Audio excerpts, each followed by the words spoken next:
মরু প্রান্তরে হেঁটে যাওয়ার সময় তিনি দেখতে পেলেন যে একটা কুকুর, রাস্তার কুকুর ক্ষুধায় এবং তৃষ্ণায় মরু প্রান্তরে হাবুড় ঘোরাঘুরি করছে জমিনে। মহিলা বুঝতে পারলেন যে কুকুরটা দারুণ ক্ষুধার্ত এবং তৃষ্ণার্ত। যদি কুকুরের মুখে একটুখানি পানি তুলে দিতে পারতাম, কুকুরটা প্রাণে বেঁচে যেত। কিন্তু কুকুরকে যে পানি পান করাবো, পানি পাবো কোথায়? মরু প্রান্তরে পানির সংকট। ডান বাম তালাশ করে দেখলেন কোথাও পানি পাওয়া যাচ্ছে না, কোনো লোক নাই। অদূরেই তিনি একটা কূপ দেখতে পেলেন। এবার কূপের মধ্যে পানিও দেখতে পেয়েছেন, কিন্তু পানি সেখানে বের করবেন কিভাবে? চলার পথে তো বালতি নিয়ে আসেননি, রশিও হাতে নাই। কিন্তু মেয়েটির মনে কুকুরের প্রতি দয়া সৃষ্টি হলো। মেয়েটি আরবের মেয়ে, চামড়ার মোজা ব্যবহার করতো। চামড়ার মোজা খুলেছে, গায়ের ওড়নাকে রশি বানিয়ে, পায়ের চামড়ার মোজাকে বালতি বানিয়ে বহু কষ্ট করে কুকুরের জন্য কুয়া থেকে একটু পানি বের করে তৃষ্ণার্ত ক্ষুধার্ত কুকুরের মুখের মধ্যে দিয়ে দিয়েছে। কুকুর পানি পান করে জীবন বাঁচিয়ে যাওয়ার পরে, জীবন বাঁচার পরে আনন্দে উদ্বেলিত হয়ে, আনন্দে আত্মহারা হয়ে কুকুরটা লেজ লাড়াতে শুরু করেছে। আল্লাহর নবী সাল্লাল্লাহু আলাইহি সাল্লামকে আল্লাহ পাক জানালেন, ও আমার হাবিব, এই দৃশ্যটি পৃথিবীর কেউ দেখেনি, কিন্তু আমি আল্লাহ পাক দেখেছি, আমি তার সাক্ষী হয়েছি। সামান্য একটা কুকুরের প্রতি আমার এই বান্দি দয়া করার কারণে, মায়া করার কারণে, তার জীবনটা বাঁচিয়ে দেওয়ার কারণে আমি আল্লাহ ওই মহিলার প্রতি এত সন্তুষ্ট হয়েছি। তার সারা জিন্দেগীর গুনাহ খাতা মাফ করে দিয়া জান্নাতি মহিলাদের কাতারে তার নাম যা আমি আল্লাহ উঠিয়ে দিয়েছি। এর মানে হলো আমরা এমন একটা ধর্ম লালন করি, এমন একটা ধর্মে আমরা বিশ্বাসী, যে ধর্মে আপনি একটা কুকুরের প্রতি জুলুম করতে পারবেন না। এই শিক্ষা ইসলামে আছে না নাই? আলোচনা বলুন। অন্যদিক থেকে তিরমিজি শরীফের হাদিসের মধ্যে এসেছে, একজন নামাজি মহিলা, পরহেজগার মহিলা, ঘরের মধ্যে একটা বিড়ালকে সে আটকে দিয়েছিল। কারণ বিড়াল তার খাবারের মধ্যে মুখ দিয়েছিল। এই রাগে গুসায় করে মহিলা বিড়ালকে রশি দিয়ে খাটের সাথে বেঁধে ফেলেছে। তিল তিল করে বিড়ালটাকে কষ্ট দিয়েছি। বিড়ালটাকে ছেড়েও দেয় নাই বাহিরে, সে খানাকে কোনো মতে জীবনযাপন করবে, বেঁচে থাকবে সেই সুযোগ দেয় নাই, নিজেও খাবার দেয় নাই। ক্ষুধায় যন্ত্রণায় তিল তিল করে বিড়ালটাকে মহিলা হত্যা করেছে। নামাজি পরহেজগার মহিলা। নবী করিম সাল্লাল্লাহু আলাইহি সাল্লামকে আল্লাহ পাক জানালেন, ও আমার হাবিব, যে মহিলাটি তিল তিল করে আমার একটা নিরীহ প্রাণী বিড়ালকে কষ্ট দিয়ে হত্যা করেছে, ওই মহিলার সারা জীবনের নামাজ, রোজা আর তাহাজ্জুদের সওয়াবকে আমি আল্লাহ তাআলা বরবাদ করে দিয়া জাহান্নামী মহিলাদের কাতারে মহিলার নামটা উঠিয়ে দিয়েছি। ভাবা যায় আমরা এমন একটা ধর্মে বিশ্বাসী যেখানে প্রাণীর নিরাপত্তা দেওয়া হয়েছে। চিৎকার দেখুন সুবহানাল্লাহ। মনে রাখবেন, কুকুর, বিড়াল স্বভাবজাতভাবে কুকুর এমন একটা প্রাণী যে অকারণে বিনা কারণে এই কুকুরকে আপনি লালন করতে পারবেন না। কয়েকটা শর্তে কুকুর পালা যায়। এক হচ্ছে, কুকুরকে ট্রেনিং দিয়ে আপনি বাড়ির পাহারাদার বানিয়েছেন, হারেস। কুকুর দারোয়ানি কাজ করে, ট্রেনিং প্রাপ্ত কুকুর আছে না? এমন কুকুর আছে সেনাবাহিনীর দায়িত্ব পালন করে, ওরা ব্যাজ দেওয়া হয় কুকুরে। সুবহানাল্লাহ। এভাবে শিক্ষিত কুকুর আছে। এগুলা ওই কাজে, বিশেষ কাজে আপনি ফোর্স, ইন্টেলিজেন্স ব্রাঞ্চে দায়িত্ব দিয়ে দিলেন কুকুরে, কিংবা খেত খামার পাহারা দায়িত্ব দিয়েছে, বাড়ি পাহারার দায়িত্ব দিয়েছে, এই জন্য কুকুর লালন করেছেন। একটা আরেকটা হচ্ছে, কুকুরকে বন্ধু বানিয়ে ঘরের মধ্যে বন্ধু বান্ধবের মতো লালন পালন করে, যেটা পশ্চিমারা করে, ইহুদি খ্রিস্টানেরা যেটা করে। নাউযুবিল্লাহ। এটা টোটালি সম্পূর্ণরূপে হারাম। এটা কি জোরে বলেন? আরো জোরে বলেন। কুকুরকে আপনি প্রয়োজনে বাড়ির দারোয়ানি করার জন্য, এলাকা পাহারা দেওয়ার জন্য, আপনার ক্ষেত খামার পাহারা দেওয়ার জন্য আপনি তাকে রাখতে পারবেন, কিন্তু আপনি তাকে ঘরের মধ্যে নিতে পারবেন না। নবী করিম সাল্লাল্লাহু আলাইহি ওয়াসাল্লাম বলেছেন, যে ঘরের মধ্যে প্রাণীর ছবি থাকে এবং কুকুর থাকে, সেই ঘরের মধ্যে আল্লাহ রহমতের ফেরেশতা ঢুকে না। প্রিয় ভাইরা আমার, এক বাক্যে জবাব দিয়ে বলুন, তাহলে ইসলামে প্রাণীদের নিরাপত্তা আছে না নাই? আরো জোরে বলেন। যদি প্রাণীদের এতটুকু নিরাপত্তা থাকে, একটা মানুষের জীবনের নিরাপত্তা এই ধরনের কত উপরে আপনার কল্পনা করতে পারেন? বিনা কারণে একটা কুকুরকে আপনি আঘাত করতে পারলেন না, বিড়ালকেও যদি আপনি না মারতে পারেন, মানুষ হয়ে মানুষ কি করে এত বড় ষড়যন্ত্র মানুষের সাথে করে? এই যে জুলাই আগস্ট বিপ্লবের সময় মানুষ হয়ে মানুষের সাথে এমন ব্যবহার এই দেশের প্রশাসনের লোকেরা করেছে, জানোয়ারের সাথে মানুষ এত নিষ্ঠুর আচরণ করতে পারে না। এত নিষ্ঠুর আচরণ তারা কি করে করেছে? এই যে আমাদের পাশের এলাকায় সাইনবোর্ডে আহত একটা ছেলেকে মুদি দোকানদার আশ্রয় দিয়েছে নিজের ঘরে। পুলিশ তাকে আশ্রয় দিয়েছে কেন? তার দোকানের শাখা উঁচা করে যে ছেলেটা আশ্রয় দিয়েছে পরে ঠান্ডা মাথায় গুলি করে হত্যা করেছে। ওরা মানুষ না অমানুষ? বলে এটা মানুষ কিভাবে করে, কি করে করে? সাধারণ ছাত্র জনতা থেকে শুরু করে আলেম উলামা পীর বুজুর্গ কাউকে তারা সম্মান দেয়নি। রাষ্ট্রীয়ভাবে আল্লাহর কসম করে বলি, তৃতীয় সারির কিংবা এলাকার লোকাল কিছু এমপি মন্ত্রী কিংবা ব্যক্তিগতভাবে কোন নেতা কর্মী হয়তো কোন আলেমের সাথে সুসম্পর্ক রেখেছে ভিন্ন কথা, কিন্তু সামগ্রিকভাবে গোটা রাষ্ট্রের ব্যবস্থাপনা যারা পরিচালনা করেছে তারা এই দেশের আলেমদেরকে আল্লাহর কসম বন্ধু বানায় রাখে নাই, শত্রু বানিয়ে রেখে দিয়েছিল, জঙ্গি বানিয়ে রেখে দিয়েছিল, তালেবান বানিয়ে রেখে দিয়েছিল, রাজাকার, আলমদর, আলসাম, মৌলবাদ, উগ্রবাদ শব্দ বলে বলে আলেমদেরকে কষ্ট দিয়েছে। ওই দলের এক নেতা একদিন আমাকে বলে, হুজুর আপনি তো জামাত করেন। আমি বললাম আমি জামাত করি, আপনারে কি বললো? বলে আমার দলের বড় নেতারা বলেছে, একবারে কেন্দ্রীয় লিডাররা বলেছে মাদানী হুজুর জামাত করে। আমি বললাম আপনার কেন্দ্রীয় থেকে শুরু করে আপনি পর্যন্ত টোটাল মিথ্যাবাদী। কথা বলেন ঠিক কিনা? এগুলার তোর কাছে কোনো এভিডেন্স নাই, যাকে যা খুশি তাই বলে দমাবার চেষ্টা করেছে। লক্ষ্মীপুরার মাহফিল থেকে আমাকে ধরে নিয়ে গেছে স্লিপ দিয়ে নামে, এরকম মাহফিল বয়ান করছি, আমাকে স্লিপ দিয়ে নামে 2018 সালে ফেব্রুয়ারি মাসের 8 তারিখ আমাকে যখন নিয়ে যাওয়া হচ্ছে, আমি বললাম ভাই আমাকে কোথায় নিয়ে যাচ্ছেন? প্রশাসনের লোকেরা বলে থানায়।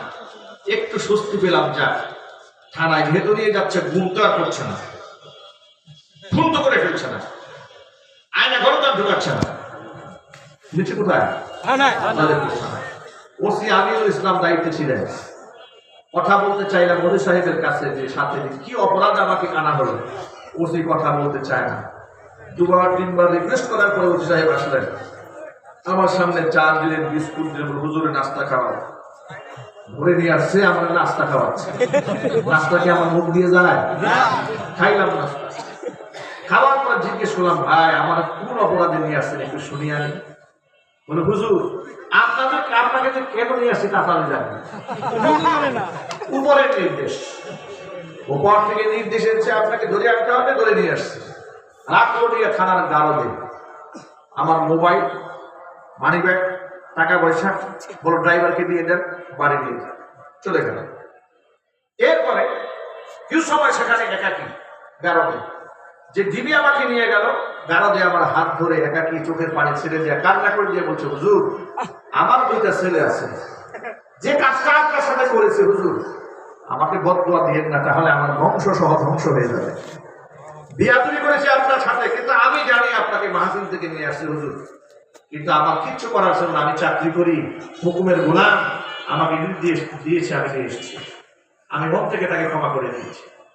বেশ কিছু সময় পরে দেখি এক ভদ্রলোক বয়স্ক মানুষ হুইল চেয়ারে করে চলে, তাকে নিয়ে গামে আমার সাথে বেঁধে হয়েছে। আমি তার দিকে তাকায় আছি, আমি মনে মনে ভাবলাম আমি না হয় ইয়াং মানুষ, জোয়ান মানুষ, মুরব্বীরে কেন আনছে? তাকে ডাকতে বলো, চাচা আমি না হয় জোয়ান মানুষ, আমাকে ধরেছে, কিন্তু আপনি তো মুরব্বী মানুষ, আপনাকে কেন ধরছে? আপনি কি রাজনীতি করেন নাকি জিজ্ঞেস করছি। তো তাকে তো আমি চিনি না, জানি না। তিনি আমার দিকে তাকিয়ে আছেন, আমাকে বললেন আমাকে চিনেন না? আমি বললাম না। তিনি বললেন আমার নাম হাসান উদ্দিন সরকার। নাম শুনেছেন? আমি বললাম নাম শুনেছি, কিন্তু কখনো দেখি না। আপনার নাম আমি শুনেছি। তিনি বললেন, তখন পরিচয় দিলেন, আমি বিএনপির মহানগরের দায়িত্বশীল ছিলাম, এক সময় এমপি ছিলাম, অনেক দায়িত্বের কথা। তখন আমি বুঝলাম একটা বড় রাজনীতিবিদ, এই জন্য তাকে ধরে নিয়ে আসছে। একটা বৃদ্ধ মানুষ, লাঠি ভর করে চলে, হুইল চেয়ার, কিন্তু অসুস্থ ছিলেন তিনি। দেখেন, উনি আমাকে জীবনের প্রথম দেখলেন গারদে, থানার গারদে। আমি ওনাকে জীবনের প্রথম দেখলাম কোথায়? কথা একটু বলেন না, এখানে শিক্ষা আছে। ওনাকে আমি জীবনে প্রথম দেখলাম গারদে, উনি আমাকে দেখলেন গারদে। আমি পরিচয় দিলাম, চাচা আমি ফুটবাজার কেন্দ্রীয় জামে মসজিদের খতিব, আমার নাম মাওলানা আব্দুর রহিম আল মাদানী, আমাকে মাহফিল থেকে নিয়ে আসছে। এটা শুনে উনি খুব কষ্ট পেলেন। তিনি আমাকে হাতে হাত রেখে সান্ত্বনা দিয়ে বলেন, বাবা সবর করো, ধৈর্য ধরো, একদিন সুফল আসবে। আমাকে তিনি শান্ত করলেন। ওনার জন্য আমার জন্য কোনো বিছানা ছিল না। ওনার যেহেতু উনি বড় নেতা, তার জন্য দেখলাম অনেক কিন্তু সব নিয়ে গেছে গারদে। উনি ওনার সঙ্গে আমাকে বললেন যে বাবা আপনি শুয়ে পড়েন, আমাকে বলতেছে।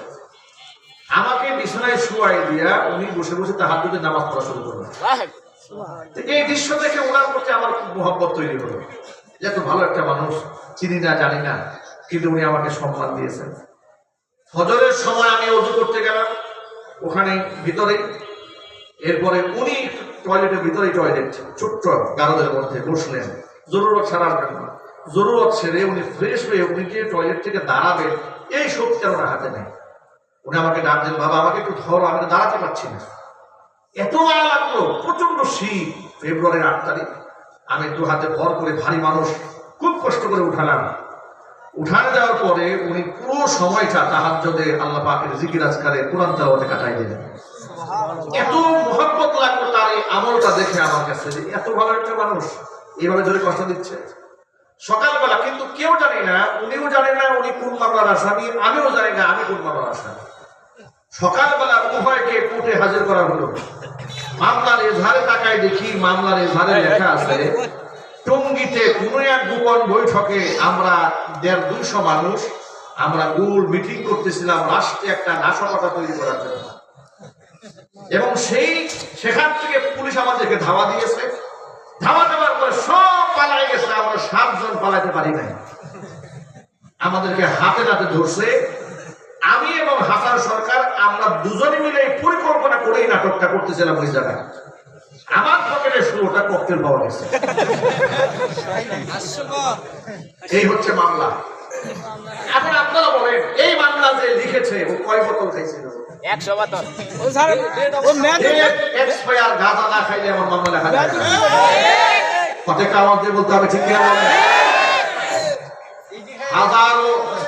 হাজারো কষ্টের মাঝে আপনাদেরকে ছোট্ট একটা কথা বলি, মনে কেউ মাইন্ড করবেন। সাদাকে সাদা, কালোকে কালো বলতে শিখুন, মর্যাদা পাবেন।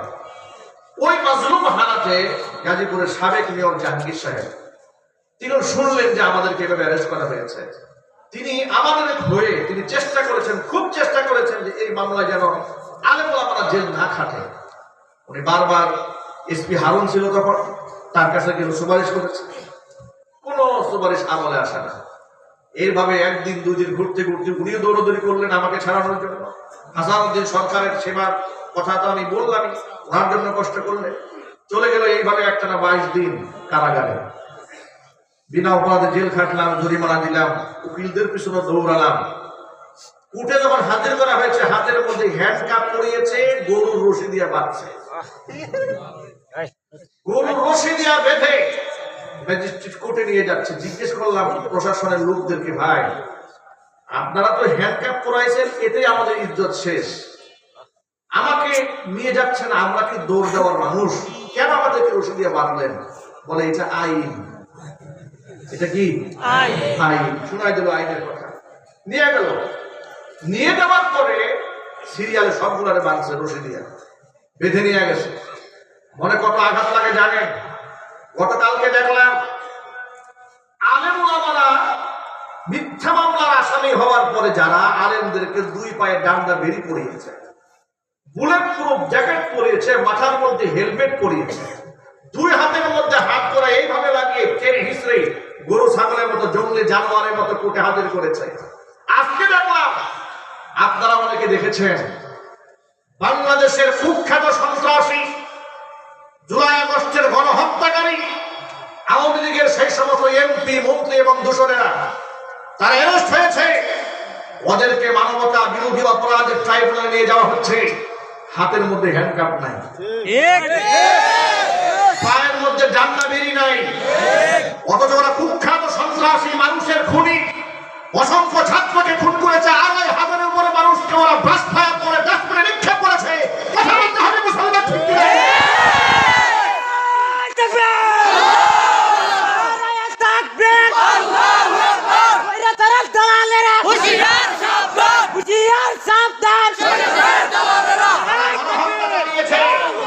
যারা গণহত্যা চালিয়েছে তাদের হাতে হ্যান্ডকাপ নাই, পায়ে ডান্ডা বেরি নাই। ব্যাপারটা কি? হঠাৎ করে খুনিদের সাথে এত প্রেম, এত পীড়িত কোথা থেকে উঠলায়? আলেমদেরকে রশি দিয়া বাজার সময় দেশে আইন ছিল, এখন দেশে আইন নাই। আমরা অন্তর্বর্তীকালীন সরকারকে বলছি, খুনিদের সাথে কোনো আতাত চলবে না। তারা মানবতার দুশ্মন। তারা শুধু আলেমদের উপর দুশ্মনী করেছে তা নয়, ভিন্ন মতের যাকে পেয়েছে তাকে শত শত মামলা দিয়েছে। কথা বলে এই যে পরিচালক বলেছেন না যে মাহফিল করতে গেছে দিবি দ্বারা এসে ধরার জন্য। চিন্তা করতে পারেন, পূজা পার্বণে বাধা ছিল না, বড় বড় রঙ্গমঞ্চ সাজিয়েছে, বাধা নাই। আর মাহফিল করতে গিয়েছে, বাধা দিয়েছে, প্রশাসনিক আউট করে দিয়েছে, মাহফিল প্যান্ডেল ভেঙে দিয়েছে, বক্তার সামনে থেকে মাইক কেড়ে নিয়েছে। এই ধরনের আচরণ যারা বাংলার মাটিতে করেছে, ওদের বিচার হওয়ার আগ পর্যন্ত কোন প্রকার নমনীয় আচরণে দেশের মুসলমান সহ দেশের কোন নাগরিক বরদাস্ত করবে না। রাজি আছেন কিনা? দুহাত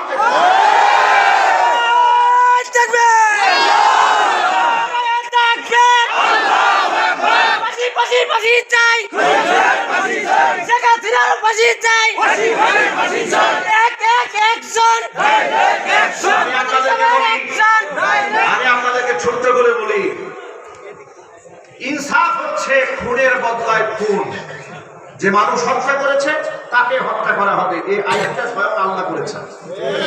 কথা বলেন আপনারা? আচ্ছা, আমি যদি অন্যায় করি শাস্তি পাওয়ার দরকার আছে না নাই? আরো যদি বলেন, অন্যায় যেই করবে শাস্তি তাকে ভোগ করতেই হবে। এই কথার সাথে আপনারা একমত আছেন? যে অন্যায় করবে সে শাস্তি পাবে, এই কথার সাথে আপনারা একমত আছেন? আমি এখন যদি আপনাকে ছোট্ট একটা প্রশ্ন করে আপনারা জবাব দেবেন, শেখ হাসিনা এবং তার দূষণেরা ঠান্ডা মাথায় অসংখ্য মানুষকে খুন করেছে, সত্য না মিথ্যা? অসংখ্য মানুষকে গুম করেছে, সত্য না মিথ্যা? বিনা অপরাধে অসংখ্য আলেমদেরকে বছরের পর বছর কারারুদ্ধ করে রেখেছে, সত্য না মিথ্যা? অসংখ্য মানুষদেরকে আয়না ঘরে রেখে পাশবিক নির্যাতন চালিয়েছে, সত্য না মিথ্যা?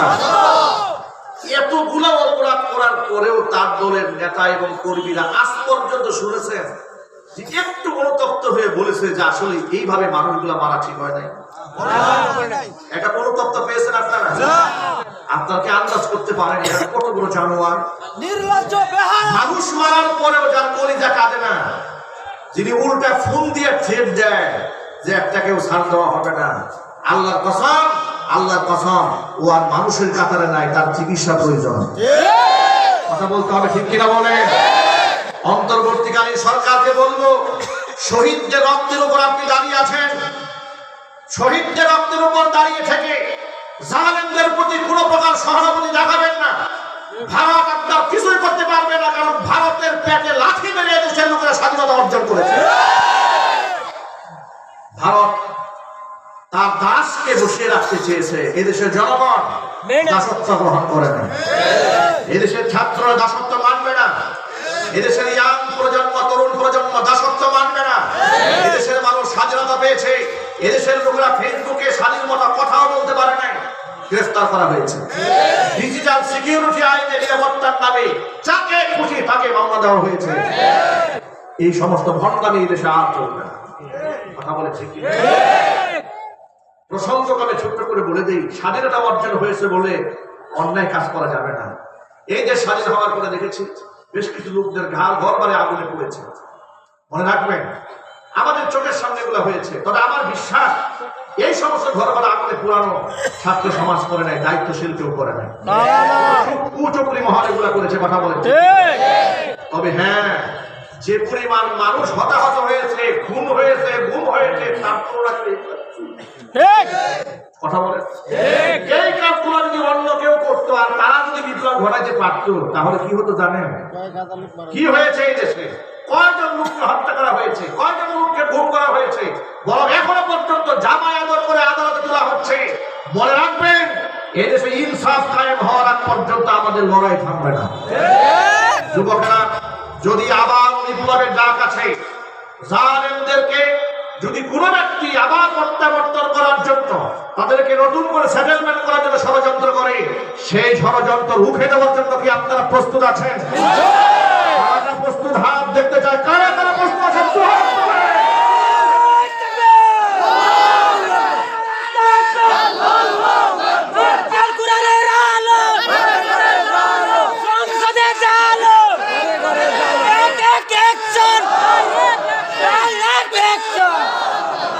আমার যুবক ভাইরা, মানুষের উপর রহম করতে শিখেন, তবে জালেমের উপর রহম করা যাবে না। জালেমের উপর রহম করলে মাজলুম কে তার মাজলুমের উপর জুলুম করা হয়। যে ব্যক্তি খুন করেছে, খুনের বিচার হওয়ার দরকার আছে না নাই? কেন বিচার হবে শুনেন। কোরআন বলেছে, এটা আমি বলি নাই, আল্লাহ বলেছে, ওয়ালাকুম ফিল কিসাসি হায়াতুন। হত্যার বদলে হত্যার আইন যদি তোমরা বাস্তবায়ন করো, তাহলে অনেক মানুষের জীবন এই আইনের কারণেই বেঁচে যাবে।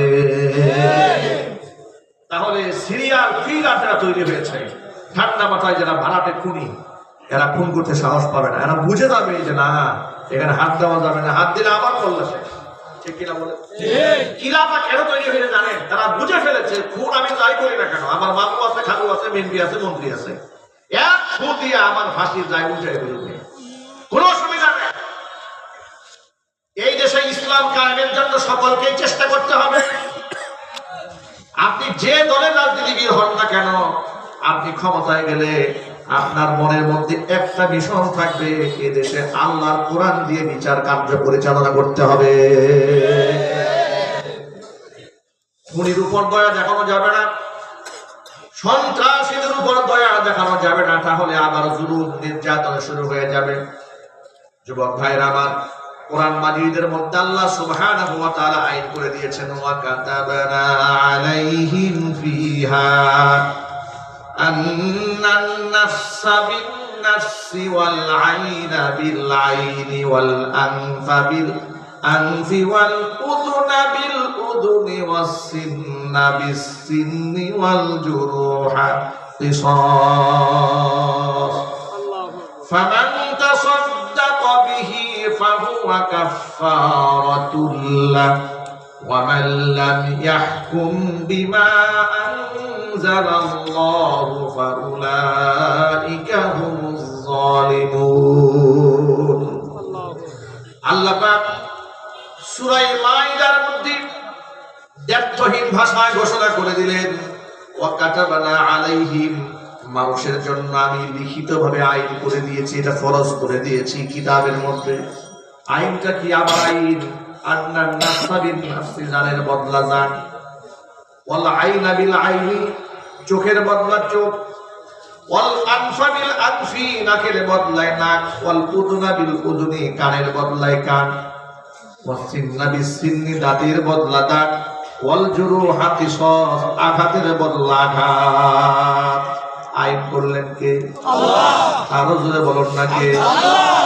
অথচ আল্লাহর আইন বাদ দিয়ে যদি মানুষের আইন মানে, আল্লাহর কসম করে বলি, মানুষ আবেগে ভুল সিদ্ধান্ত দেয়, মানুষের বিবেক কাজ করে না, উল্টা পাল্টা রায় দেয়, মিথ্যা রায় দিয়া বিনা অপরাধে নিরাপরাধ মানুষগুলোকে ফাঁসির কাছে ঝুলিয়ে দেয়। ওই যে ছোট্ট রফিকুল ইসলাম মাদানিকে চেনেন না? মানুষটা ছোট, কিন্তু কলিজাটা অনেক বড়, ঠিক না ভাই? মানুষ ছোট, কলিজা পা থেকে মাথা পর্যন্ত পুরোটাই কলিজা। কথা বলেন ঠিক না বলে? ওই যে একজন বলে ময়মনসিংহে পোলাপান, মনে হয় ওনার বাড়ি ময়মনসিংহে। দেখছেন, এখন সাহসী ছেলেকে নিয়ে দেশের লোকেরা গর্ব করে, আল্লাহু আকবার বলে। এখন উনি বলবো, দেখেন তাকে জেলখানায় নেওয়ার 11 মাস পরে, কত মাস পরে? 11 মাস পরে বিচারক তাকে জিজ্ঞেস করে উঠছে, আচ্ছা হুজুর আপনি কি কোনো ভুল করেছেন কিনা করছেন? কয় মাস পরে?